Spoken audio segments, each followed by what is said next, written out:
मेरे प्यारे दर्शकों को दीपक चौरसिया का नमस्कार। मैं एक बार फिर हाजिर हूं न्यूज नेशन पर आपके सबसे पसंदीदा डिबेट शो देश की बहस के साथ। अटक से लेकर कटक और कश्मीर से लेकर कन्याकुमारी तक देश में जो सबसे बड़ा मुद्दा होता है उसमें हम आपकी राय जानकर चुनते हैं देश की बहस का विषय। बहस की दशा और दिशा भी आपके माध्यम से ही तय होती है। यही नहीं, शो में आप और हमारे एक्सपर्ट पैनल मंच को साझा करते हैं और देश में हो रही सबसे बड़ी हलचल पर बेबाकी से अपनी बात रखते हैं। तो आइए शुरू करें देश की बहस हमारे मेहमानों और माननीय जनता के साथ। आज आपने देश की बहस का जो मुद्दा तय किया है वो है इस्लामिक कट्टरपंथी पूजा पाठ से इतना क्यों डरते हैं। इसे 70% लोगों ने वोट देकर देश की बहस का मुद्दा बनाना चाहा है। इस्लामिक कट्टरपंथियों ने क्रिकेटर शाकिब उल हसन को काली पूजा में शामिल होने के लिए जान से मारने की धमकी दे डाली, जिसके बाद डर के मारे बांग्लादेशी क्रिकेटर ने कट्टरपंथियों से माफी मांगी और अब अपनी सुरक्षा की गुहार भी लगा दी। दरअसल 12 नवंबर को काली पूजा के लिए वो कोलकाता के एक पंडाल में आए थे, जिसके बाद सोशल मीडिया पर मोहसिन तालुकदार नाम के बांग्लादेशी ने शाकिब को जान से मारने की धमकी दी। ये अपने आप में पहला मामला नहीं है। हाल ही में लंदन में इस्लामिक कट्टरपंथियों ने दिवाली मनाने के खिलाफ विरोध प्रदर्शन पर लंदन की ही महिला पत्रकार कैटी हॉपकिंस को रिपोर्टिंग करने से रोका और अपमानित किया। यही नहीं, एक्ट्रेस नुसरत जहां कोलकाता में लगातार कट्टरपंथियों के निशाने पर रही हैं। इसलिए सवाल उठता है कि अगर कोई अपनी आस्था के हिसाब से पूजा पाठ या करवा चौथ, दिवाली जैसे त्योहार मनाना चाहता है तो किस डर से इस्लामिक कट्टरपंथी सहन जाते हैं। आखिर कौन सा धर्म संकट इन्हें दिखाई देने लगता है। देश की बहस में हमारा आज का सवाल है, क्या इस्लामिक कट्टरपंथी देश का माहौल या ये कहें देशों का माहौल बिगाड़ रहे हैं। अब ये एक देश का मसला नहीं रहा। आज शो के दौरान इस मुद्दे पर अपनी राय हाँ या ना पर न्यूज नेशन की वेबसाइट पर दे सकते हैं, मोबाइल ऐप पर दे सकते हैं, ट्विटर हैंडल पर दे सकते हैं, फेसबुक पेज पर जाकर दे सकते हैं। अगर आप शो के दौरान हम आपके इसमें जवाब भी दिखाएंगे, लेकिन अगर आपकी कोई राय है या सुझाव है या फिर आप शो में शामिल होना चाहते हैं तो व्हाट्सएप बनाकर 9711002266 पर दे सकते हैं। सीधे अपने पैनल को इंट्रोड्यूस करता हूं। आज बहस का बड़ा मुद्दा है और बड़ी सारी चीजें हैं। क्या हिंदू रीति रिवाज और परंपराओं से डर लगता है मुस्लिम समाज के फतवाधारी मौलानाओं को? यह मेरा आज का सीधा सवाल होगा। साध्वी प्राची मेरे साथ हिंदू धर्मगुरु जुड़ी हुई हैं, यतिमा चेतनानंद सरस्वती हिंदू धर्मगुरु मेरे साथ जुड़ी हुई हैं। मेरे साथ जुड़े हुए हैं मुफ्ती मंजूर जियाई साहब जो कि एक मुस्लिम धर्मगुरु हैं। मेरे साथ मौलाना सईदुल कादरी जुड़े हुए हैं, प्रेसिडेंट है कादरिया इंटरनेशनल ऑर्गेनाइजेशन के। और हैदराबाद से मेरे साथ जुड़े हुए हैं, मेरे साथ ज़ेबा खान जुड़ी हुई हैं जो कि एक सोशल एक्टिविस्ट है। मेरे साथ सिराज कुरैशी जुड़े हुए हैं। ये वो मुस्लिम शख्स हैं जो राम मंदिर के लिए मिट्टी लेकर गए थे। मेरे साथ निगहत अब्बास भी जुड़ी हुई है। निगहत अब्बास एक सोशल एक्टिविस्ट है, भारतीय जनता पार्टी की सिंपैथाइजर हैं। लेकिन मैं सबसे पहले आपसे जानूंगा सिराज कुरैशी कि आपकी जिंदगी को कितना मुश्किल कर दिया कट्टरपंथियों ने। लेकिन सबसे पहले सीधा सवाल सईदुल कादरी जी से। सईदुल कादरी जी, पूजा पाठ से डर लगता है, मंदिर में जाने से डर लगता है, कहीं आपको ये तो नहीं लगता कि पुरानी बातें लोग फिर से जानने लगे कि देखिए हिंदू रीति रिवाज और परंपराएं कितनी अच्छी हैं? कहीं ये डर तो नहीं है आपका, कहीं ये कंफ्यूजन तो नहीं है जो आप बात बात पर मारने की, काटने की, फतवा करने की धमकियां देते हैं? दुनिया में सबसे पहले आदम अलैहिस्सलाम ने इस्लाम को लेकर आया, जो पहले इंसान थे इस धरती पे आने वाले। सर 1400 साल पहले इस्लाम आया है और हिंदू धर्म 10,000 साल पुराना है, आपको भी पता है। 1400 साल पुराना इस्लाम है। यहां पर शुरुआती झूठ से क्यों कर रहे हैं? इस्लाम कितने साल पहले आया? 1400 साल पहले आया ना। हिंदू धर्म कितने पहले आया? सनातन कितने पहले आया? 1400 साल पहले आखिरी नबी हजरत मोहम्मद मुस्तफा सल्लल्लाहु अलैहि वसल्लम। तो सर 1400 साल से इस्लाम प्रैक्टिसेस क्यों हो रही है? उससे पहले से क्यों नहीं हो रही है? मुझे ये भी बता दीजिए। उससे पहले भी सईदुल कादरी साहब, झूठ बोलते भी आपको बिल्कुल शर्म नहीं आती। आप कहीं पर भी इस्लामिक इतिहास पढ़ लीजिए, 1400 साल पुराना कहीं भी इस्लामिक इतिहास है ही नहीं। अब मैं आपको चैलेंज करता हूं इस बात पर, 1400 साल पुराना इस्लामिक इतिहास दिखा दीजिए, 1400 साल से ज्यादा पुराना। मैं एंकरिंग करना छोड़ दूंगा। छोड़ दीजिए आप, बेहतर है क्योंकि आप नेशनल टेलीविजन पर आकर झूठ बोल रहे हैं। कुरान शरीफ में हजरत आदम अलैहिस्सलाम के बारे में बताया गया। आदम अलैहिस्सलाम, अरे कुरान शरीफ में तो और बहुत कुछ बताया गया, पर आप जैसे लोग मानते हैं क्या उसको? हाँ, कुरान शरीफ में तो बहुत अच्छी अच्छी बातें बताई गई, पर आप लोग तो वही इंटरप्रिटेशन करते हैं ना। आप अल्लाह के इस्लाम को कहां मानते हैं? आप तो मुल्ला के इस्लाम को मानते हैं। मान लिए ना, अब इस्लाम में है, अल्लाह के इस्लाम में आदम अलैहिस्सलाम है, नूह अलैहिस्सलाम सर है। आपका धर्म 1400 साल पुराना है। धर्म के प्रति पूरे सम्मान के साथ मैं कह रहा हूं, आपके धर्म का इतिहास 1400 साल पुराना है और पूरा रिकॉर्डेड है, पूरा रिकॉर्डेड है। इसलिए झूठ मत परोसिए नेशनल टेलीविजन पर।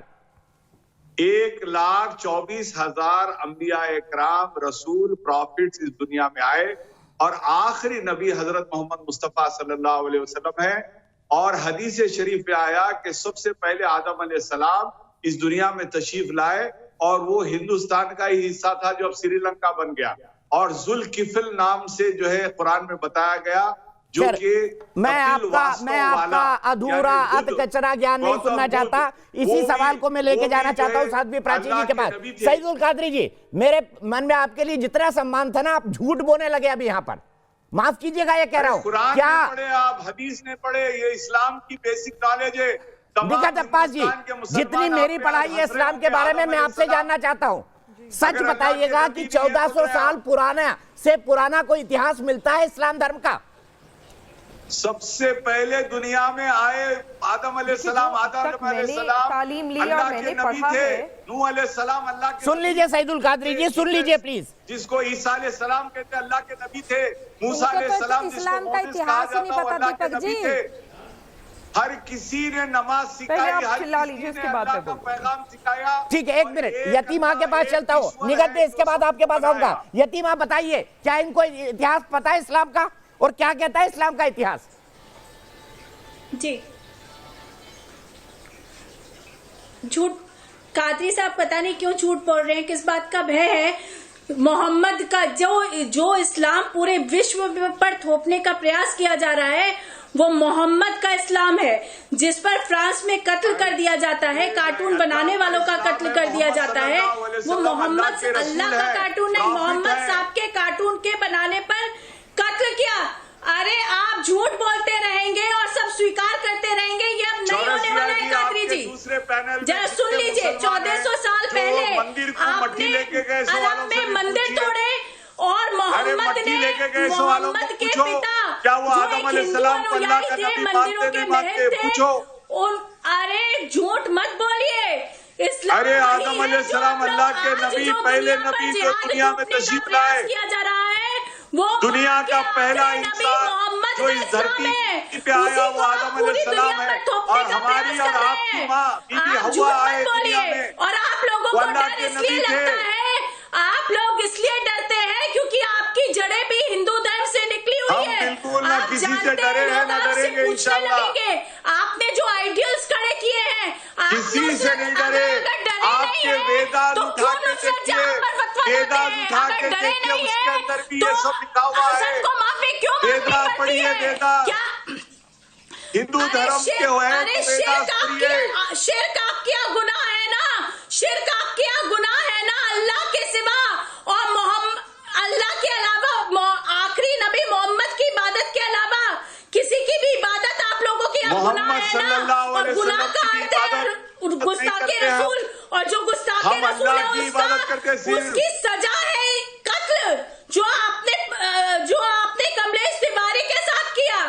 आप अल्लाह की इबादत नहीं करते, आप इस्लाम को, आपका इस्लाम ये कहता है कि जो अल्लाह की इबादत तो करता हो लेकिन आखिरी नबी में विश्वास ना करता हो, मोहम्मद साहब में विश्वास ना लाता हो, उसको इस्लाम कबूल नहीं करता। ये है आपका इस्लाम। बिल्कुल नहीं करता। इस्लाम में ठीक है, यहीं पर एक खोद हो गए, यहीं पर एक खोद हो गए। साकेत श्रीनिवासन के पास चलता हूँ, साकेत निवासन के पास। माँ जी रुकिए, सईदुल कादरी जी रुकिए, बाकी लोग भी है। साकेत, मुझे ये बताइए, आपने क्या पढ़ा इस्लाम का इतिहास? कितना पुराना है इस्लाम का इतिहास आपके हिसाब से?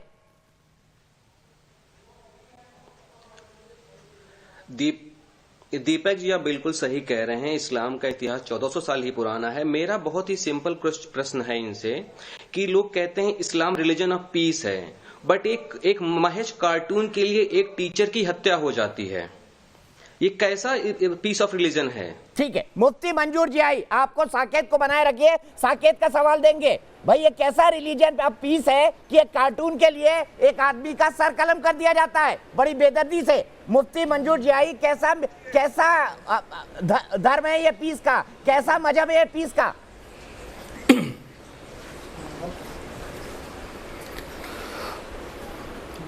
दीपक भाई, बड़ी मतानत के साथ दो बातें कहना चाहूँगा कि इस्लाम किसका मज़हब है, हमें ये बताने की ज़रूरत नहीं है। इस्लाम के अंदर में किसी का भी कत्ल, एक इंसान का कत्ल पूरी इंसानियत का कत्ल करार दिया गया है। तो क्यों हो इस रहा तरीके से अगर मुसलमानों को बदनाम या इस्लाम को बदनाम करने की कोशिश की जा रही है आपकी तरफ से या किसी और की तरफ से, तो इसे समझना होगा कि आप सुनिए। तो देखिए, बड़ी जिम्मेदारी के साथ कहना चाहूँगा कि जब आप मुसलमान को ख़राब तो कह सकते हैं, लेकिन अगर आप इस्लाम को भी ख़राब कहने लगे तो यकीनन है कि किसी मज़हब को ख़राब करना ये हमारा शेवा नहीं है कि हम किसी और मज़हब को ख़राब कहें।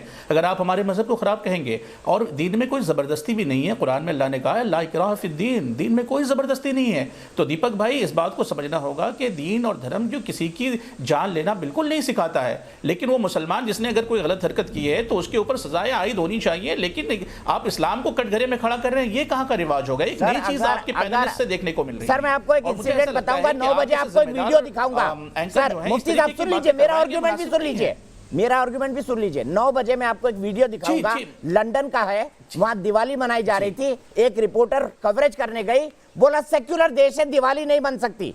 तो सेक्युलर देश होने का मतलब क्या इस्लामिक स्टेट है? और दूसरा मैं आपसे जानना चाहता हूं, कोई धर्म की आलोचना नहीं कर रहा, मैं तो यह कह रहा हूं कि धर्म के नाम पर जो कट्टरपंथ सिखा रहा है, जो अल्लाह के इस्लाम को नहीं मान रहा है, मुल्ला के इस्लाम को गलत ढंग से पढ़ा रहा है, चाहे वो सईदुल कादरी क्यों ना हो, उनके खिलाफ भी आप फतवा क्यों नहीं करते?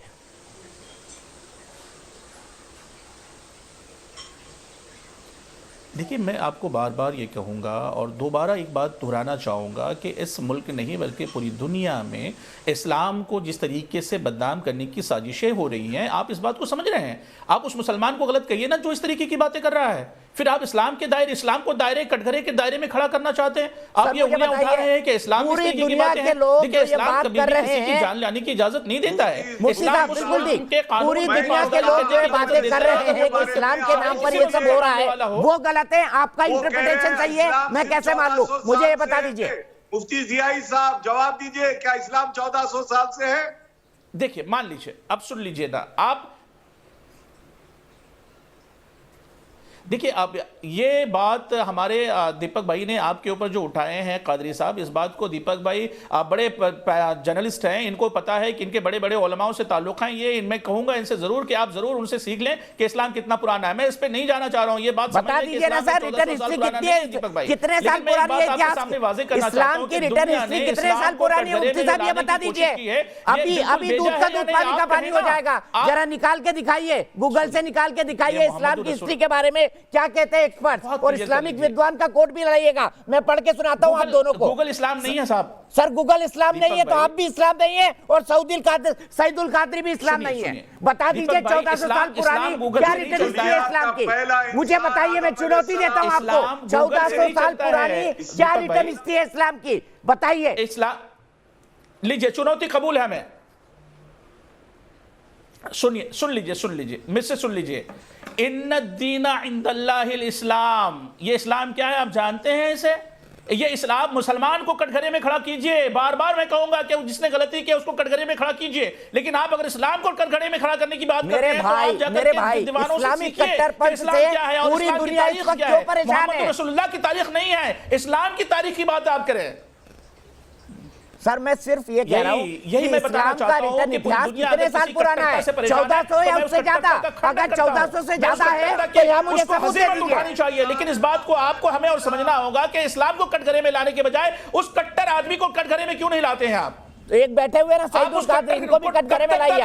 मैं आता हूँ, इस बहस पर भी आऊंगा, पर मैंने आपको बोला साबित करके बताइए कि इस्लाम की रिटर्न हिस्ट्री 1400 साल से पुरानी है। आप दोनों को बोल, आपको सईदुल कादरी नहीं, मैं मुफ्ती जियाई को बोल रहा हूँ, साबित करके बताइए कि इस्लाम की रिटर्न हिस्ट्री 1400 साल से पुरानी है, साबित करके बताइए।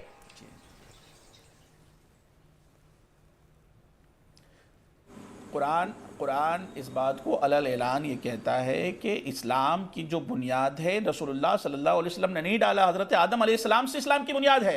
वो इस्लाम क्या है? वो सलामती का मजहब है, सलामती लाने के लिए इस्लाम का मैं कह रहा हूँ आपकी रिटर्न हिस्ट्री 1400 साल से कहाँ पुरानी है? एक बार बता दीजिए, कहाँ लिखा है रिटर्न डॉक्यूमेंट में कि इस्लाम 1400 साल से ज्यादा पुराना है? मैं सिर्फ इतनी बात कर रहा हूँ आपसे, आपके पास इसका कोई जवाब नहीं है। आप कोई अलग लॉजिक देंगे, आपने बिल्कुल, आप जवाब सुनना नहीं चाहते हैं।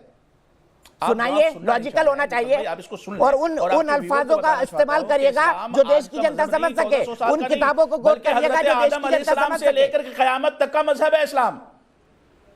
सर ये आपका इंटरप्रिटेशन है, मैं इस्लाम की रिटर्न हिस्ट्री की बात कर रहा हूं, बल्कि पूरी दुनिया की जनता समझ सके और इस बात को बखूबी जान ले कि हजरत आदम अलैहिस्सलाम जो दीन लाए वो भी सलामती का दीन है और सलामती का दीन इस्लाम भी है। तो इसमें आपको कट्टरता कहां दिखाई देने लगी है? किसने देखा था ये? कहां से आपको पता चला कि 1400 साल का दीन है? किसने देखा और किसने लिखा मुझे ये भी बता दीजिए।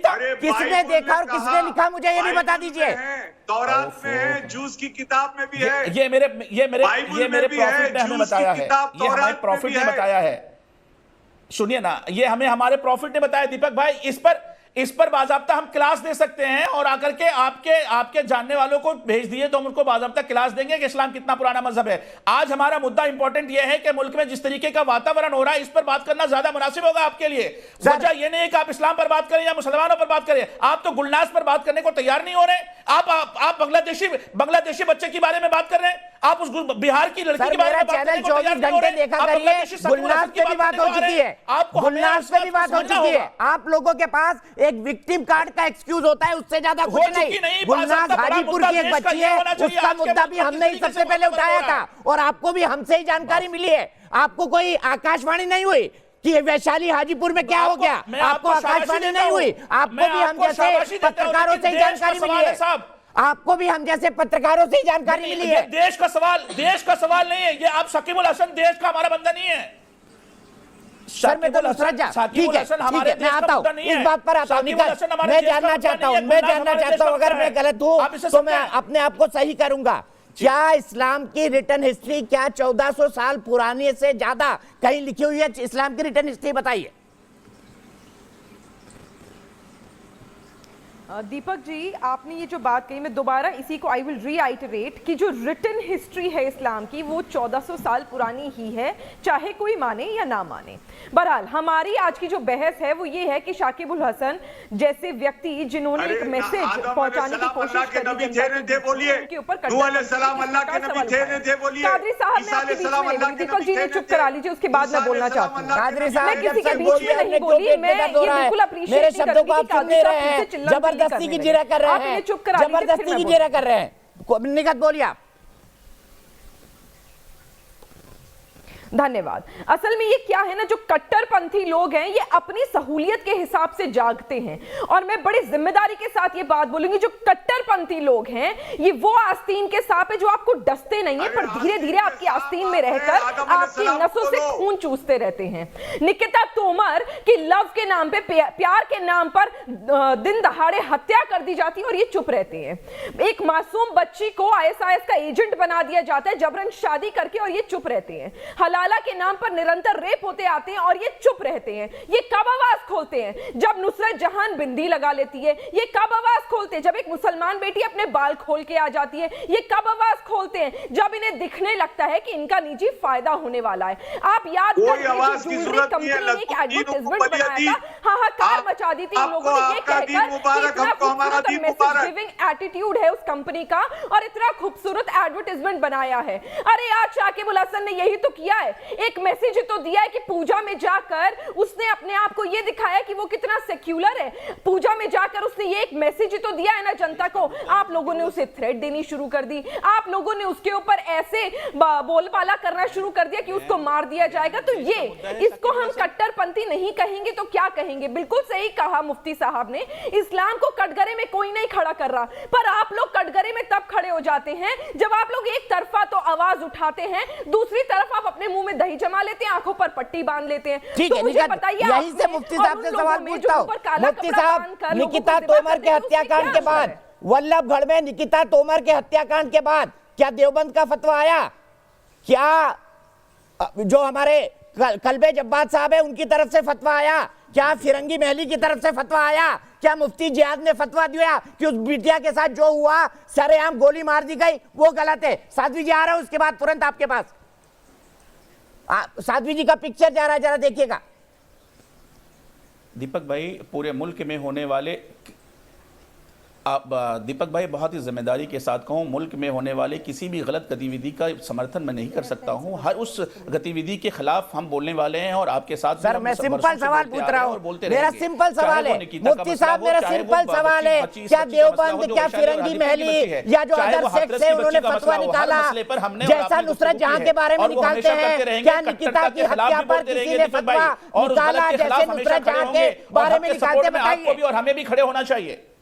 सर मैं तो पूछ रहा हूं ना, फतवा तो अच्छी राय को बोलते हैं ना। मैं सिर्फ इतना जानना चाहता हूं कि निकिता तोमर की सरेआम सरेराह गोली मारकर हत्या के बाद क्या किसी ने फतवा निकाला ये गलत हुआ? मुझे एक नाम बता दीजिए जिसने निकाला हो, एक बड़ी संस्था, देवबंदी हो, फिरंगी महलियों की हो, शिया की हो, सुन्नियों की हो, AI all India Muslim personal board हो, फिर बोलेंगे आप पीस के रिलीजन है। दीपक भाई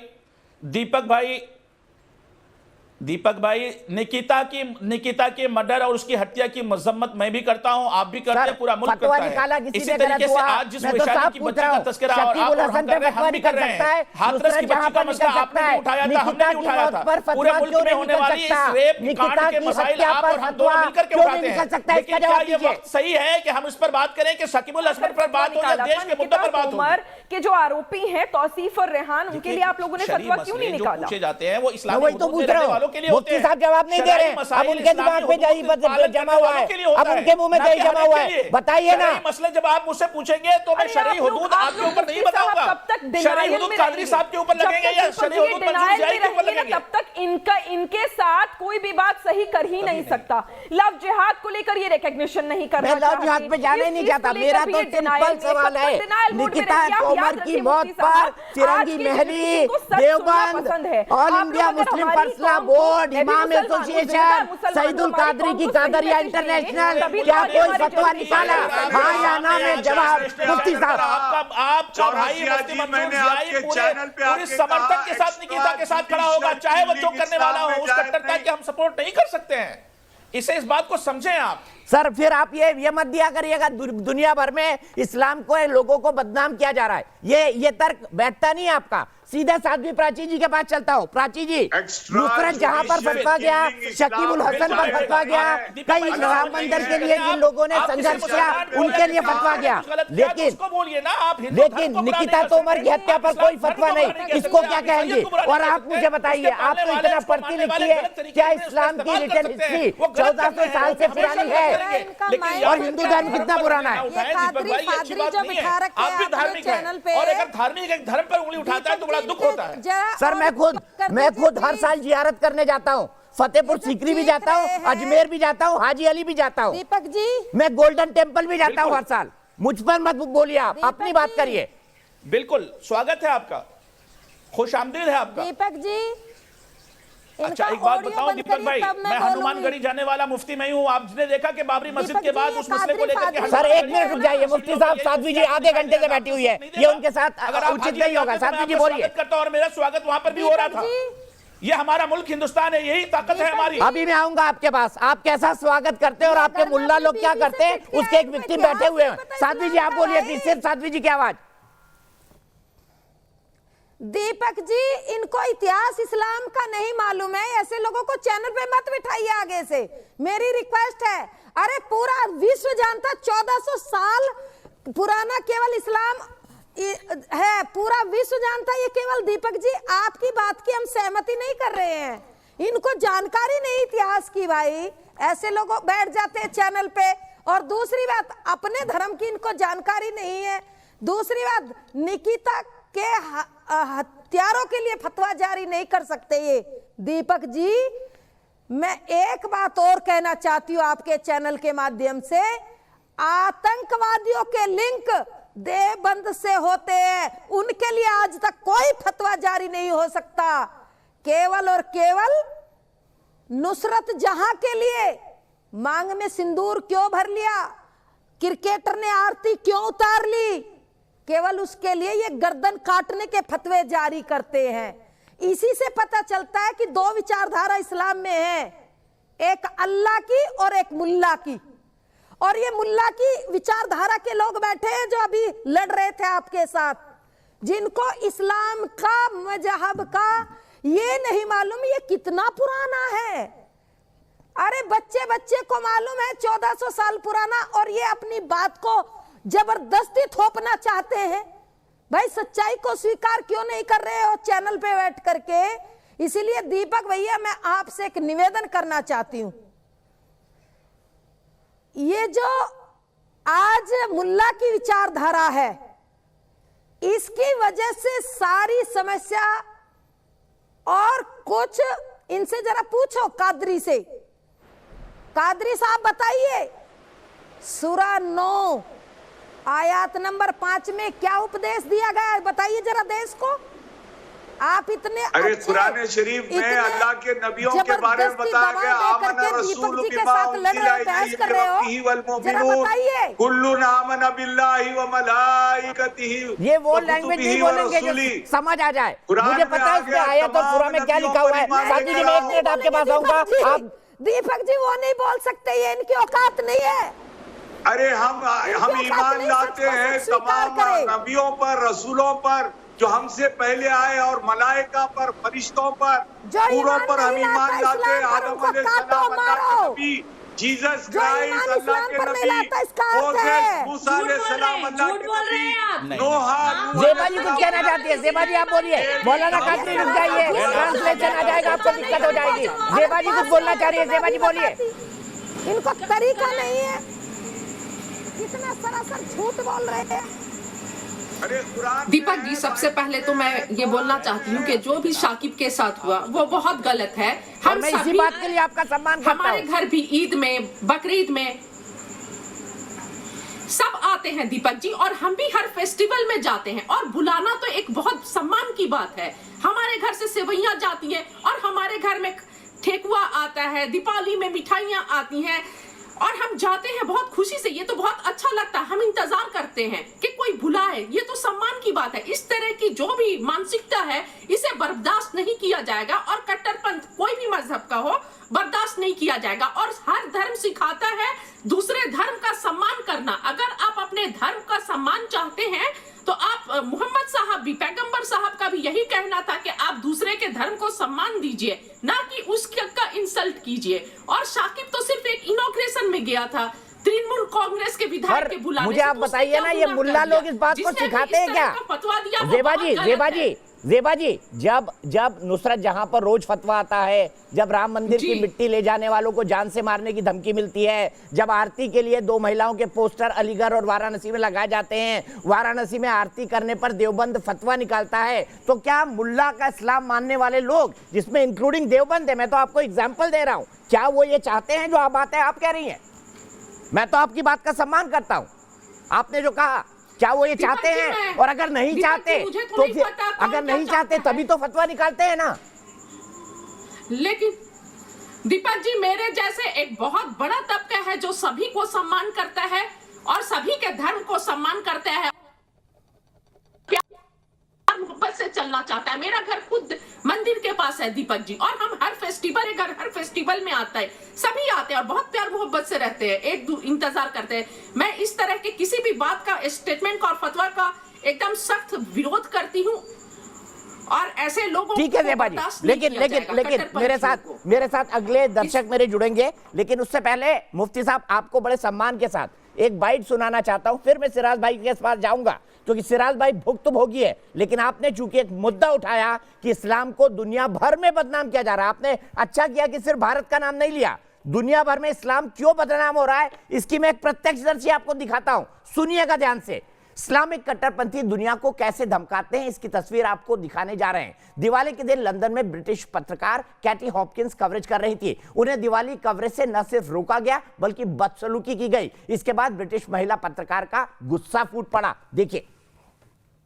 So this is the centre of London today. This is Diwali. This is the religious festival of Diwali. Do you really think that if this was Eid, it would be acceptable to have these protests on Eid? No. But because these guys are Pakistani, because Islam is taking over my country, this is the sort of protest that we're seeing. Not a single female here. All men.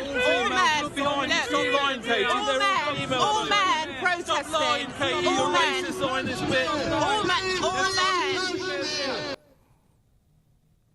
तो उसने साफ साफ कहा एक धार्मिक त्योहार है, इन लोगों को ईद पर आपत्ति नहीं होगी, दिवाली के खिलाफ ये लोग प्रदर्शन कर रहे हैं। क्या ये लोग किसी कट्टरपंथी विचारधारा से हैं? उन्होंने एक बात और जोड़ी, ये सब पाकिस्तानी हैं। उन्होंने ये भी जोड़ा, इसमें सब पुरुष हैं, एक भी महिला नहीं। अगर इनको ईद से आपत्ति नहीं है तो मेरे देश में, उन्होंने कहा मैं क्रिश्चियन हूं, लेकिन मेरे देश में, और उसका जवाब ये दे रहे भाई ये सेक्युलर देश हो गया है, अब आप क्रिश्चियन लोगों का देश नहीं रहा। इसका मतलब सेक्युलर का मतलब बाय डिफॉल्ट इस्लामिक राज्य। क्या ऐसा है? नितिन जायसवाल मुंबई से मेरे एक दर्शक जुड़ गए। नितिन, क्या कहेंगे कैटी की इन बातों को सुनकर, जिस तरह से उनका विरोध किया, दिवाली की कवरेज रोकी गई उनकी लंदन की सड़कों पर?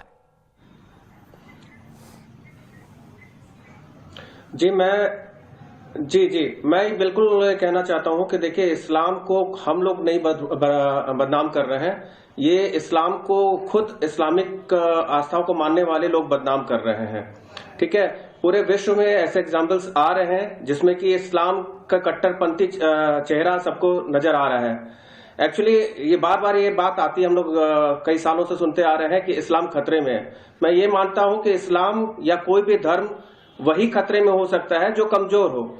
कमजोर चाहे धर्म के मामले में हो या किसी भी मामले में हो, कमजोर वही होता है और खत्म वही होता है जो कमजोर होता है। खतरे में होगा। नितिन, आपने बहुत बड़ी बात बोली, आपको यही रुकना होगा। अफसोस नितिन, आपके लिए वक्त इतना ही है, आपको यहीं पर रुकना होगा। बहुत बहुत शुक्रिया, आपने एक बड़ा पॉइंट आया। मुफ्ती साहब, अब आपने एक बड़ा आरोप लगाया कि पूरी दुनिया में इस्लाम को बदनाम करने की कोशिश की जा रही है। अरे भाई, लंदन की सड़कों पर अगर आप ये करेंगे, दिवाली नहीं मनाने देंगे, तो आपको लोग क्या कहेंगे? आपको लोग कट्टरपंथी कहेंगे ना। आपको लोग कहेंगे कि क्या ये लोग आईएसआईएस के समर्थक हैं। सेक्युलर देश हो गया, हम लगातार दिखा रहे हैं तस्वीरों में, उनकी टोपी उतारी गई, उनको गालियां दी गई उर्दू में, उनके कपड़ों को खींचने की कोशिश की गई। देखिए साहब, ये सभ्यता है। लंदन की सड़कों पर दुनिया का सबसे सभ्य माने जाने वाला देश, और वो रिलीजन के लोग कर रहे हैं जो दुनिया का सबसे पुराना है, आदम और हव्वा के साथ आया था। ये झूठ भी सईदुल अंसारी बोल गए।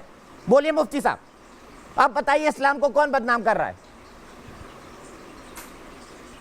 देखिए दीपक भाई, मैं आपको बहुत ही सलेस जुमलों में कहना चाहूँगा कि पूरी दुनिया में जिस तरीके से बदनामी की बात मैंने आपके सामने रखी है, मैं उस पर कायम हूँ। वो ये वजह भी है कि इसमें कुछ ऐसे भी लोग हैं जो मुस्लिम नाम के साथ, और पाकिस्तान जैसे लोग, और वहाँ के कुछ ऐसे लोग हैं जो कट्टरता को फरोग दे रहे हैं, उसको बढ़ावा दे रहे हैं। मैं उसकी मुखालफत करता हूँ। लेकिन फ्रांस में जो हुआ वो ठीक था। शख्स के एवज में आप मुझे भी बता दीजिए ना, फ्रांस में जो गला काटा गया वो ठीक था। जिस तरीके से इस्लाम की बदनामी की बात हो रही है, कुछ कट्टरपंथ लोग हैं जो इस्लाम को बदनाम करने की कोशिशें कर रहे हैं। मैं उसका खंडन करता हूँ और बड़ी जिम्मेदारी के साथ कहता हूँ कि ऐसे लोगों को कहीं भी जैसे समझदार इंसान विश्वास नहीं जो होता इतने है, पढ़े लिखे हैं, अपनी चीजें बताना चाहते हैं। बल्कि इस्लाम तो इस बात को मुझे इस बात के बारे में कहता है कि दीन में कोई जबरदस्ती भी नहीं है, वो आप अपना धर्म के हिसाब से अपना त्योहार मनाएं, हमें अपना त्योहार मनाने दें। और वो मुल्क मुस्लिमी मुल्क तो नहीं है ना सर, वो तो कह रहे हैं ना सेक्युलर हो गया भाई, वो इस्लामी मुल्क तो नहीं है ना कि वहां पर नहीं बचा। सबके त्योहार को रोका गया है। हो गया मुल्क, वो इस्लामी मुल्क तो नहीं है ना कि वहां पर किसी मजहब के त्योहार को रोका गया है। सर, वो कह रहे हैं ना सेक्युलर हो गया। ठीक है, सेक्युलर है तो वहां का एडमिनिस्ट्रेशन है, वहां का पुलिस है, वहां का कानून है, उसके खिलाफ कार्रवाइयां होंगी और ऐसे गलत करने वालों पर कार्रवाई होनी चाहिए। मैं उसके साथ हूं, लेकिन ऐसे गलत करने वालों को हम जगह नहीं देंगे, हम स्पेस नहीं देंगे और अपने मुल्क में स्पेस नहीं देंगे। दीपक भाई, ऐसे कट्टरपंथियों को हम अपने मुल्क में स्पेस नहीं देंगे। मुफ्ती जाई ने अपने ओपनिंग स्टेटमेंट में कहा था दुनिया भर में इस्लाम को बदनाम करने की कोशिश हो रही है, लेकिन अगर लंदन के एक स्ट्रीट पे एक महिला की टोपी उतारी जाएगी, उसके कपड़ों को खींचा जाएगा और ये कहा जाएगा कि अब ये सेक्युलर स्टेट हो गया, दिवाली नहीं मना सकते, तो क्या इस्लाम बदनाम नहीं होगा?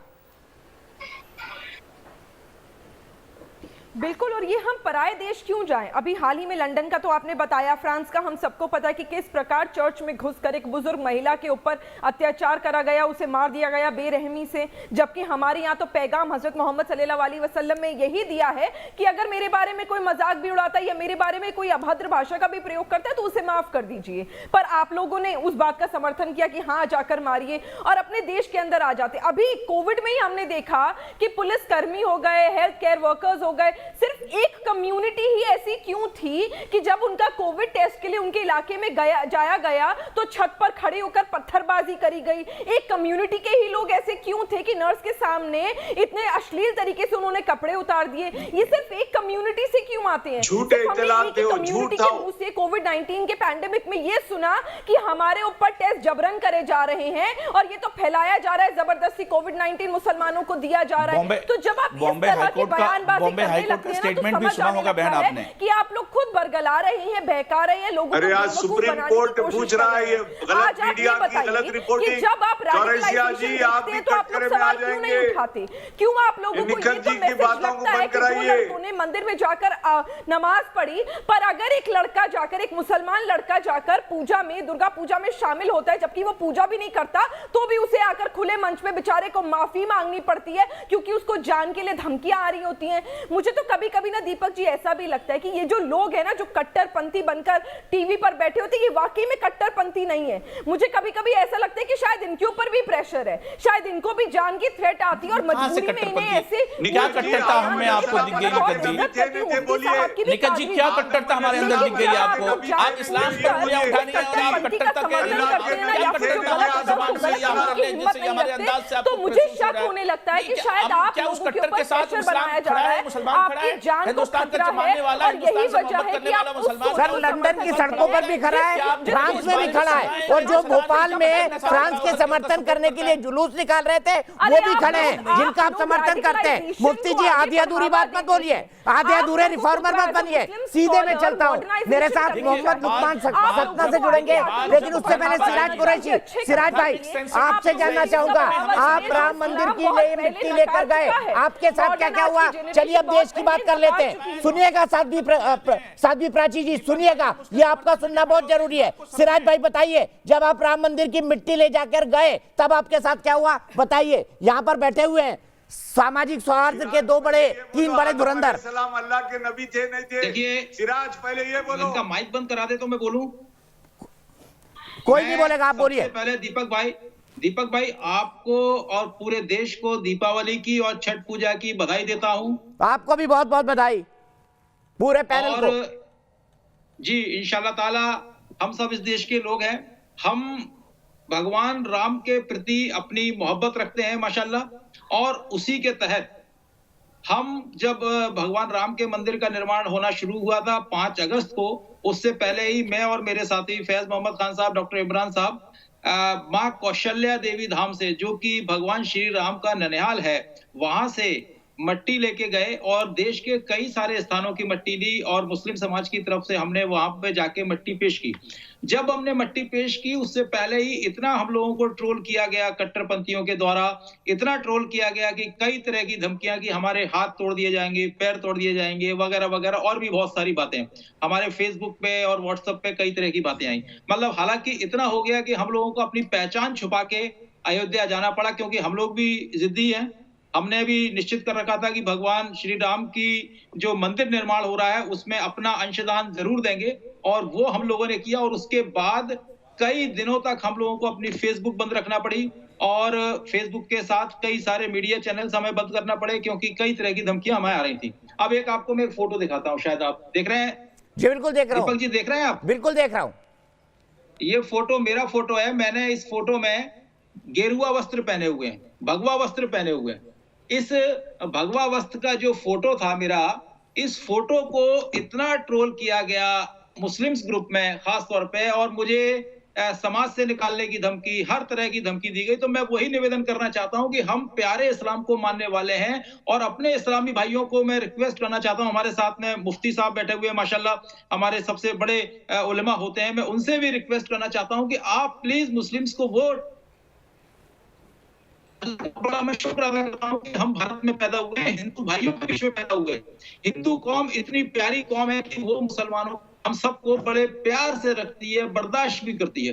हमारी इतनी सारी हरकतों के बाद भी माशाल्लाह उनकी तरफ से कोई वो नहीं आता, तो हमें उनका एहसानमंद होना चाहिए, हिंदू भाइयों का एहसान होना चाहिए। सर एक बात और मैं आपसे कहना चाहता हूँ चौरसिया जी भाई साहब, मैं इन लोगों को चैलेंज करता हूँ, ये ज्यादा जो लिबर्टी है उसको छोड़ दें, केवल अगर ये भारत माता की जय या वंदे मातरम कह के बता दें आपको। आपने एक बार पूछा भी था, वंदे मातरम कहने में इन लोगों को शर्म आ रही थी, तो देखिए ये किस तरह के लोग हैं। सिराज तुम अपनी देखिए कादरी साहब, मैंने आपके बहस में बोला नहीं है, मैं आपसे बराए मेहरबानी। अच्छा तो ठीक है, कोई बात नहीं, कोई बात नहीं। आप तो इस देश को मानते हैं ना, संविधान को मानते हैं, तो वंदे मातरम और भारत माता की जय कुछ भी बोल दीजिए। मौलाना सईदुल कादरी, क्या दिक्कत है? सिराज भाई बोल तो रहे हैं, एक बात बोल दीजिए ना, प्यार दिखा दीजिए इस देश के प्रति। जय वंदे मातरम बोल के दिखाइए आप। हाँ बोलो सिराज, तुम ही बोलो, तुम ही बोलो, बोलो आप बोलो। अरे आप बोलिए ना सईदुल कादरी, ये देश, ये धरती आपकी भी माँ है। सईदुल कादरी, ये धरती आपकी भी माँ है। अपनी माँ की जय बोलने में इतना सोच क्यों रहे हो? ये मेरा मुल्क है, मेरा मुल्क है, इंशाल्लाह मेरा मुल्क रहेगा, इंशाल्लाह। आप बोल के बताइए। मुनव्वरा में गढ़ना पसंद करूंगा, नहीं तो हिंदुस्तान में गढ़ना पसंद करूंगा। क्यों संकोच कर रहे हो? मुझे बताइए साध्वी प्राची जी, इनको भारत माता की जय, देश से सब कुछ लेंगे, खाएंगे भी यहाँ का, गाली भी यही देंगे, इस्लाम के खिलाफ है यहाँ के लोग, ये भी बताएंगे, भर भर के गालियां देंगे, लेकिन भारत माता की जय नहीं बोलेंगे। ये क्या है? मुल्क से मोहब्बत कैसी करना है आपसे सीखने की जरूरत नहीं जो है। आदमी अपनी माँ से मोहब्बत नहीं कर सकता, उसके लिए कोई जस्टिफिकेशन नहीं है। सईदुल कादरी, जो आदमी अपनी माँ से मोहब्बत को कंडीशनल करे, उसके लिए कोई एक्सक्यूज नहीं है। दुनिया में हर सजा उसको दी जानी चाहिए। साध्वी प्राची जी बताइए, क्या अपनी माँ के साथ कोई शर्तों से मोहब्बत करेगा? दीपक जी, ये तो वही लोग है ना। हाँ, पुरानी इनको जरा बंद करें फिल्म, अब नया दीपक जी, इनका बंद करिए ऑडियो। बोलते रहते हैं। सर अब फिल्म खत्म हुई है, शुरू हुई, ये देश की जनता डिसाइड करेगी। मैं तो उनकी बात कहने वाला आदमी हूँ। जनता देख रही है, जनता हमारी है। दीपक जी, साध्वी प्राची जी, सईदुल कादरी जी आपके टाइम पर, साध्वी प्राची जी का टाइम है, आप उनको रोकिए मत बीच में। पे ये कादरी फादरी रहेंगे क्या? इनका ऑडियो बंद करिए एक बार। ये तो वही लोग हैं दीपक जी, ये वही लोग है ना के हाथ में लोटा मुंह में पान, दिल में बसा इनका पाकिस्तान, भारत माता की जय भला ये बोल सकते हैं?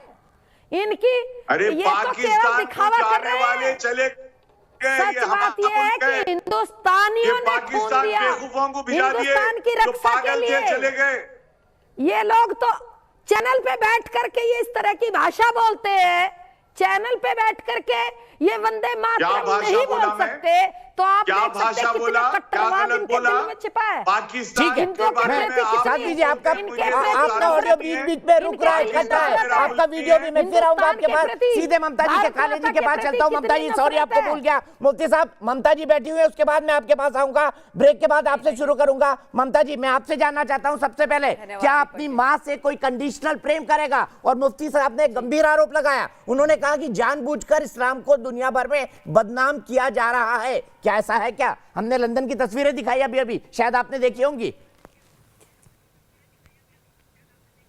जी जी, धन्यवाद दीपक जी। बहुत ही बढ़िया विषय पर आज वाद विवाद हो रहा है आपके चैनल पर, और जो प्रश्न आपने बोला है बिल्कुल सही है। अपनी माँ से कभी भी कोई इंसान कंडीशनल प्रेम नहीं कर सकता है। वो कहते हैं ना, संस्कृत के एक बहुत बड़ी लाइन है कि जननी जन्म भूमिश्च स्वर्गादपि गरियसी, यानी माँ और मातृभूमि का जो स्थान होता है वो स्वर्ग से भी ऊपर होता है। लेकिन कादरी साहब को ये समझ में नहीं आएगा, क्योंकि हिंदुस्तान उनके लिए, माँ भारती उनके लिए एक जमीन का टुकड़ा है जिसमें वो रह रहे हैं, जिसका वो दोहन कर रहे हैं, जिसको वो अपना इस्लाम के नाम पर बांटे जा रहे हैं। इसलिए इनसे भारत माता की जय नहीं बोला जा सकता, इसलिए ये वंदे मातरम नहीं बोल सकते। इनकी जुबानों में लकवा पड़ जाता है, इनको परेशानी हो जाती है, तकलीफ हो जाती है। फ्रांस के अंदर 18 वर्ष का एक रेडिकलाइज्ड इस्लाम का बच्चा, छोटा सा 18 वर्ष का बच्चा, जब एक टीचर को मारता है फ्रीडम ऑफ एक्सप्रेशन पढ़ाने के लिए एक कार्टून दिखाने पर, तो जलजला हिंदुस्तान के अंदर आ जाता है। ये लोग सड़कों पर आ गए दीपक जी, ये सड़कों पर आ गए और इन्होंने गाली गलौज करनी शुरू कर दी। फ्रांस के जो प्रेसिडेंट हैं, जो सही रूल्स वहां पर लेकर के आ रहे हैं, उनकी खिलाफत करनी इन्होंने यहां पर शुरू कर दी। और आप कहते हैं इंशाअल्लाह ये हमारा मुल्क है। इंशाअल्लाह अगर आपका ये मुल्क है तो हमें तो इंशाअल्लाह बोलने में प्रॉब्लम नहीं है। हम तो आपके यहां हर जगह जाते हैं भैया, दरगाह में भी जाते हैं, सब जगह जाते हैं। आप हमारे मंदिरों में ना आ पाते हो, और छोड़िए आप उसको, वहां तक तो मुझे जाना ही नहीं है। कादरी साहब, आप भारत माता की जय बोल दीजिए ना, वंदे मातरम बोल दीजिए कि हिंदुस्तान जिंदाबाद, मैं इस माँ भारती के लिए जिंदाबाद, माँ भारती के लिए मरूंगा। मेरा मुल्क जिंदाबाद, भारत माता की जय भारत बोलिए, जिंदाबाद, भारत माता को वंदे मातरम बोलिए, माँ बोलिए, भारत भारत माता वाता नहीं, हिंदुस्तान जिंदाबाद, मेरा अरे माता नहीं बोलना चाहते, भारत अम्मी की जय बोल दीजिए, भारत अम्मी की जय बोल दीजिए। मैं इनसे बोल रहा हूँ माता नहीं बोल सकते, ये भारत अम्मी की जय बोल दीजिए। बोलिए सईदुल कादरी जी, बोलिए ना, भारत अम्मी की जय बोल दीजिए। ये पुरानी घसी पीटी हो गई है लाइन, ये बदलो अब टॉपिक, ये बहुत मर्तबा बोल लिया आपके। सर पूरी दुनिया में यही टॉपिक चल रहा है। देखिए लंदन में परसों आपके भाइयों ने क्या किया, देखिए ना लंदन में परसों क्या किया लोगों ने। है रहेगा, रेडिकलाइज हमारे कर देते हो मोहब्बत का इजहार है, हमारे बिल्कुल लंदन में वो महिला के साथ जिस तरीके की बदतमीजी हो रही है दिवाली पर, और लोग कहते हैं जश्न चिराग मुबारक। अरे भाई दीपावली हमारे त्योहार का नाम है, आप उसका इस्लामीकरण करने पर क्यों उतर आए? ये जश्न चिराग क्या होता है? जश्न चिराग क्या होता है? हमने आपकी बकरीद को कभी बोला है? हमने आपकी बकरीद के बारे में बोला है? मौते बकरा कभी हमने बोला है? जश्न चिराग क्या होता है? नमस्कार, मैं दीपक चौरसिया। देश की बहस हम कर रहे हैं और देश की बहस में हमारा मुद्दा है आज इस्लामिक कट्टरपंथ का। क्यों शकीबुल हसन को माफी मांगनी पड़ती है? क्योंकि वो एक पूजा के पंडाल में चले जाते हैं। क्यों बार बार तृणमूल कांग्रेस की सांसद नुसरत जहां के ऊपर फतवे आते हैं? क्यों राम मंदिर पर जाने वाले सिराज कुरैशी के पीछे लोग पड़ जाते हैं, उन्हें ट्रोल किया जाता है और कई जगह पर उन्हें हाथ पांव तोड़ने की धमकी भी दी जाती है? क्यों लंदन के अंदर दिवाली मना रहे हिंदुओं के सेलिब्रेशन को कुछ कट्टरपंथी रोकने की कोशिश करते हैं? और जब एक ब्रिटिश रिपोर्टर उनको रोकती है, कहती है भैया ये हमारा देश है, तो वो कहते हैं कि ये अब सेक्युलर देश है और यहाँ पर फिर वो ये भी पूछती है कि अगर वो ईद मना सकते हैं तो दिवाली क्यों नहीं? उसके बाद उससे झूमा झटकी होती है, उसकी टोपी खींची जाती है, कपड़े खींचे जाते हैं। क्या सवाल, और फिर लोग कहते हैं कि इस्लाम शांति का रिलीजियन है। क्या शांति यही है कि फ्रांस में अगर किसी कार्टून के ऊपर बात तक हो जाए या कार्टून दिखा दिया जाए तो उस टीचर का गला रेत कर, गला काट कर हत्या कर दी जाए? इसी पर हम बड़ी बहस कर रहे हैं। हमारे साथ साध्वी प्राची है, हिंदू धर्मगुरु है, मेरे साथ ममता काले है, पॉलिटिकल एनालिस्ट है, निगाह अब्बास साहब है, सोशल एक्टिविस्ट है, मुफ्ती मंजूर जियाई साहब है, मुस्लिम धर्मगुरु है, मौलाना सईदुल कादरी साहब है, प्रेसिडेंट है कादरिया इंटरनेशनल के, मौलाना नदीमुद्दीन साहब है, प्रेसिडेंट है ऑल इंडिया उलेमा काउंसिल के, और मेरे साथ सिराज कुरैशी है जो राम मंदिर पूजन के लिए मिट्टी लेकर गए थे। सईदुल कादरी जी, आपके पास आना चाहूंगा मैं। सुन लीजिए, आप कहीं भी सर्च कर लीजिएगा आप इस्लाम कब आया। अब आप कहेंगे गूगल से कुछ नहीं होता, तो मैं आपको ये बता दूं, इसके अंदर सही गलत सब जानकारी होती है, लेकिन मोटे तौर पर जो जानकारी आप निकालते हैं और जब आप सर्च करते हैं तो आपको वेरियस ऑप्शंस में जितने टॉप कई करोड़ सर्च आए हैं, उसका जो सबसे टॉप सर्च है वो मैं आपको बता रहा हूं, एल्गोरिथम के हिसाब से होता है। इसको समझने के लिए आपको हिंदी अंग्रेजी पढ़नी पड़ेगी। अब आप देखिए, इस्लाम का उदय 7वीं सदी में अरब प्रायद्वीप में हुआ। इसका अंतिम नबी हजरत मोहम्मद सल्लल्लाहु अलैहि वसल्लम का नाम माफ कीजिएगा जन्म 570 ईस्वी में मक्का में हुआ था। लगभग 1613 ईस्वी के आसपास हजरत मोहम्मद साहब ने लोगों को अपने ज्ञान का उपदेश देना आरंभ किया था। इसी घटना को इस्लाम का आरंभ माना जाता है। यहीं से इस्लामिक कैलेंडर शुरू होता है और इसी के बाद कुरान और हदीस अस्तित्व में आती है। 613 याद कर लीजिएगा सईदुल कादरी जी, आगे गलत कोड मत करिएगा। ये इस्लाम का रिटर्न इतिहास है जो 1400 साल से पुराना कभी नहीं रहा। अब मैं आगे चलता हूं, सीधे मौलाना नदीमुद्दीन के पास आता हूं। मौलाना साहब, उमर की जब हत्या हुई थी तो आप मुझे बताइए, आपने कोई फतवा दिया था जिन लोगों ने गोली मारी थी उनके खिलाफ? आप भी ऑल इंडिया उलेमा काउंसिल के प्रेसिडेंट है। अरे जवाब तो देने दो। आता हूं आपके पास, आता हूं कादरी साहब, आता हूं आपके पास। मेरी बात सुनिए। सबसे पहले तो आप गलत बोल रहे हैं। इस्लाम 1400 साल 570 ईस्वी में आया। इस्लाम सैयदना आदम, सबसे पहले सैयदना आदम अल्लाह के नबी हैं। इस्लाम सबसे पुराना मजहब है। सर जोड़ने को कुछ जोड़ लो, मैंने कहा इस्लाम की रिटर्न हिस्ट्री। मेरा स्पेसिफिक सवाल था इस्लाम की रिटर्न हिस्ट्री। हिंदुइज्म की रिटर्न हिस्ट्री 10,000 साल पुरानी है, इस्लाम की रिटर्न हिस्ट्री 1400 साल पुरानी है। और इस पर आप बोले मैं जिस कोर्ट में खड़ा हो जाऊं। आपको नहीं मालूम है, आपको मालूम नहीं है, आपको इस्लाम फोबिया है, मुसलमानों से। सर मुझे कोई फोबिया नहीं है सर, अच्छा भला हूँ और मैं आपको चैलेंज करता हूँ, मुझे आप में से कोई भी मौलाना ये लाके दिखा दे कि इस्लाम 1400 साल पुराना, इस्लाम की रिटर्न हिस्ट्री 1400 साल पुरानी है, तो मैं आप जो बोलेंगे वो करूंगा। आप जो बोलेंगे वो करूंगा। दिखा दे कि रिटर्न हिस्ट्री 1400 साल से पुरानी है। तो आपको चैलेंज करता हूं, सबसे पहले अल्लाह के नबी सैयदना आदम है दुनिया में सबसे पहले। वो सर कहानी बनाने को तो कोई भी कुछ भी कहानी बना लेगा सर। तो कुरान 613 के बाद क्यों लिखा गया? कुरान 613 के बाद क्यों लिखा गया, जो आपकी सबसे बड़ी पुस्तक है?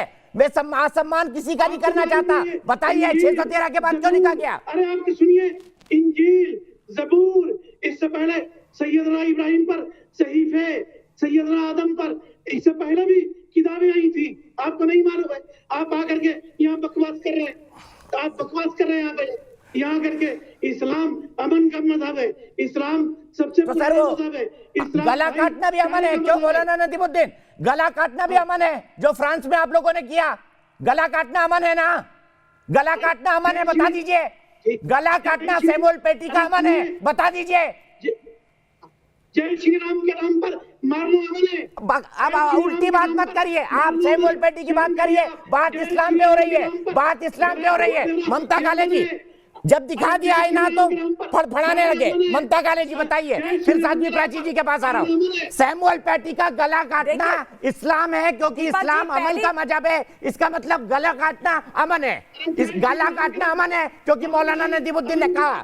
बिल्कुल, आप जय श्री राम के नाम पर मार रहे हैं। दीपक जी, पहली बात जो आपने बोला है कि इस्लाम की रिटर्न हिस्ट्री 1400 साल पुरानी है, फैक्ट है, ये तथ्य है। इनको कुछ नहीं पता है, इस्लाम के ठेकेदार बन के बैठे हुए यहाँ पे, इनको कुछ नहीं पता है। आप दीपक चौरसिया जी को बोल रहे हो उनको नहीं पता। अपना इतिहास सही करो पहले, आप अपना ज्ञान वर्धन करके आओ, पहली बात। दूसरी बात, इस्लाम के नाम पे 18-21 साल के बच्चों को रेडिकलाइज करते हो आप लोग, रेडिकलाइज करते हो। खुद तो घरों के अंदर बैठ के सुरक्षित रहते हो, उनके हाथों में बंदूक दे करके उनको हत्यारा बनाते हो, इस्लाम के नाम पर हत्याएं करवाते हो, मरवाते हो। ये है क्या इस्लाम? ये इस्लाम फैलाओगे आप लोग? ये सही है? ये बड़ा अमन का पाठ करा रहे। निकिता तोमर को क्यों मारा? उससे वो लड़की नहीं शादी करना चाहती थी, उससे उसको नहीं करना था अपना धर्म परिवर्तन। क्यों मरवाया उसको? क्यों गोली मरवाई उसको? आप बताओ मुझे। और उसके बाद मेवात भाग गए। मेवात की कहानी सुनाओ, मेवात की हिस्ट्री सुनाओ आपको, निकालू कच्चा चिट्ठा। आप अपना आप छोड़ दीजिए। ये आप लोग जो कर रहे हो ना इस देश के अंदर आपको आपका अल्लाह भी माफ नहीं करेगा। और अब आप बोलो भारत माता की जय, और अब आप बोलो वंदे मातरम, अब आप बोलो, और हमारे त्योहारों के साथ खिलवाड़ मत कर देना दोबारा। हमारी शुभ दीपावली है, उसको जश्न चिराग मत बोल देना, समझ गए आप लोग? हम आपके साथ नहीं करते, आप भी हमारे साथ मत किया कीजिए। अपने इस्लाम का इतिहास आपको नहीं पता, दूसरों को ज्ञान देने आप लोग बैठ जाओ। मौलाना साइदुल कादरी जी, अभी भी कह रहा हूँ, इस्लाम की रिटर्न हिस्ट्री सिर्फ और सिर्फ 1400 साल की है। इस फैक्ट पे आप जहां चाहे मुझे खींच सकते हैं, मैं आपके साथ कोर्ट तक आने को तैयार हूँ। मुफ्ती जाहिद इलाही जी कुछ कहना चाहते हैं, मुफ्ती साहब बोलिए। तो क्रिश्चियनिटी की किताब है बाइबल, उठा के देखो, आदम अलैहिस्सलाम का तो आपको। और अभी वो क्रिश्चियनिटी की बात कर रही थी लड़की, उसी के तो कपड़े खींच रहे थे। ये आपके इस्लाम वाले वो यही बोल रही थी, तो क्रिश्चियन कंट्री है, उसी के कपड़े खींच रहे थे लंदन में। उनको बताया नहीं आपने कि बाइबल में भी बोला है कि मुसलमान थे पहले। पाकिस्तानी आते हैं। दीपक भाई, जिस तरीके से आपने डिफिनेशन ऑफ इस्लाम बताने की कोशिश की है, दीपक भाई, हम उनकी तारीफ नहीं कर रहे। दीपक भाई, फंस गए तो बेवकूफ हैं, फंस गए तो बेवकूफ हैं। हमारा मुल्क है, इस मुल्क की सभ्यता और इस तहजीब ही पूरी दुनिया में सबसे खूबसूरत तहजीब हमारे मुल्क की है। आप तो ये भी नहीं मानोगे जो पाकिस्तान में चला गया मोहनजोदड़ो और हड़प्पा। मैडम रेडिकलाइज नहीं करते, हम यूपीएससी तैयार करवाते हैं मदरसे में। क्या बात कर रही हैं आप इस बात को समझने की कोशिश करें। दीपक भाई, इस बात को समझिए, जिसका डिफिनेशन आप इस्लाम का दे रहे थे ना, उसमें आपने ये वर्ड कहा कि इसके आखिरी नबी इस्लाम के आखिरी नबी मोहम्मद हैं। तो इसका ये पता क्या चल रहा है? आपको समझ में आ रहा है? आप जिस डिफिनेशन आपने दिया है कि इस्लाम के आखिरी प्रॉफिट मोहम्मद है, इसका मतलब है कि इस्लाम पहले से उसके आखिरी नबी है मोहम्मद। आपने समझा इस चीज को? आप यूपीएससी की तैयारी करवाते हो मदरसे में हम IAS और IPS बनवाते हैं। मैडम, ऐसी बात ना करें आप इस्लाम के बारे में। 18 वर्ष के मुफ्ती साहब, मैंने कितना कहा, मुफ्ती साहब, मैंने सिर्फ इस्लाम का रिटर्न हिस्ट्री 1400 साल पुराना है और इस पर मैं जीवन भर कायम रहूंगा। अब आगे बोलिए, होते हैं, समझे आप? आगे बोलिए आप।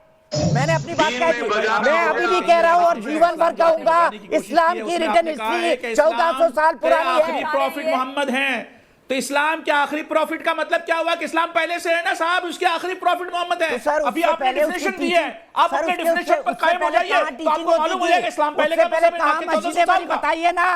उससे पहले कहां टीचिंग होती थी, कहां मस्जिदें बनी, उससे पहले कुरान क्यों नहीं थी? उस टाइम के मुस्लिम लोग क्या करते थे? कौन सा सुल्तान था, कौन सा बादशाह था? मुफ्ती साहब थोड़ा प्रकाश डाल दीजिए ना। साहब सुन लीजिए सर, आपको ऐसी मिर्ची लगती है हर छोटी बात पे, ऐसी मिर्ची लगती है, आदमी को पूरा सुनेंगे भी नहीं। मैं अभी भी कह रहा हूँ, मैं सिर्फ इतना कह रहा हूँ कि कुरान की रिटन हिस्ट्री 1400 साल पुरानी है और इस पर जीवन भर कायम रहूंगा, इस पर कोई मुझे चैलेंज नहीं कर सकता। अरे साहब, आप अपने डिफिनेशन में फंस गए हैं दीपक भाई, डिफिनेशन को सही कर लीजिए तो समझ में आ जाएगा कि डिफिनेशन ऑफ इस्लाम क्या है। मेरा ये स्टेटमेंट देश के सामने, मुझे नहीं करना आखिरी पैगंबर प्रॉफिट मोहम्मद हैं। और सर मैं तो कह रहा हूं ना, डिफिनेशन पर ध्यान दे लीजिए। 1400 साल पहले कहां पर इस्लाम प्रैक्टिस किया जाता था, किन किन देशों में, कौन कौन बादशाह था, मुस्लिम नाम क्या थे, कैसे पढ़ाया जाता था, किस टीचिंग को वो फॉलो करते थे, बता दीजिए, अभी बता दीजिए ना।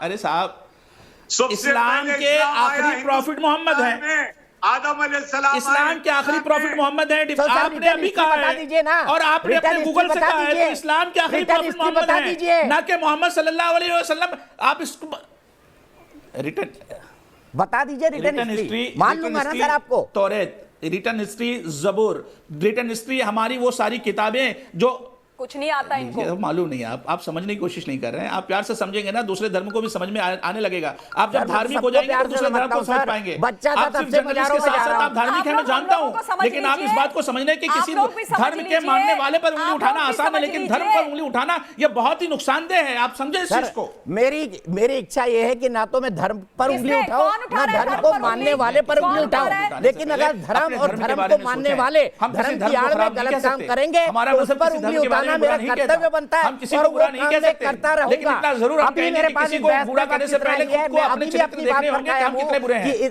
इस्लाम की रिटन हिस्ट्री 1400 साल पुरानी है, ये मैं कह रहा हूँ। रिटन हिस्ट्री कब से इस्लाम शुरू हुआ, इस्लामिक कैलेंडर कब से शुरू हुआ, ये 1400 साल पुराना है। दुनिया में सबसे पहले नबी आए, हिंदुस्तान में आए, सबसे पहले हिंदुस्तान में आया इस्लाम। इस्लामिक कैलेंडर से भगवान राम से कब मिले थे ये भी बता दीजिए। जब सबसे पहले आदि गए थे तो भगवान राम से कहाँ मिले थे बता दीजिए। बता दीजिए ना, भगवान राम से कहाँ मिले थे, माता कौशल्या से कहाँ मिले थे, ये भी बता दीजिए। आप लोग अपनी गलत को सही साबित करने के लिए हर हद तक जाएंगे। ये आपका फंडामेंटलिज्म दिखाता है कि मुझसे बड़ा कुछ नहीं हो सकता, मुझसे बड़ा कुछ नहीं हो सकता। सीधे चलता हूं आज का सवाल पे। हमारी देश की बहस की जनता का जवाब क्या कहता है? हमारी देश की बहस में जनता का जवाब आज क्या कहता है? मैं अफसोस आज आखिरी मेरे पैनलिस्ट को नहीं ले पा रहा हूं, वक्त की कमी है। क्या इस्लामिक कट्टरपंथी देश का माहौल बिगाड़ रहे हैं? हाँ मानना है 90% लोगों का और नहीं मानना है 10% लोगों का।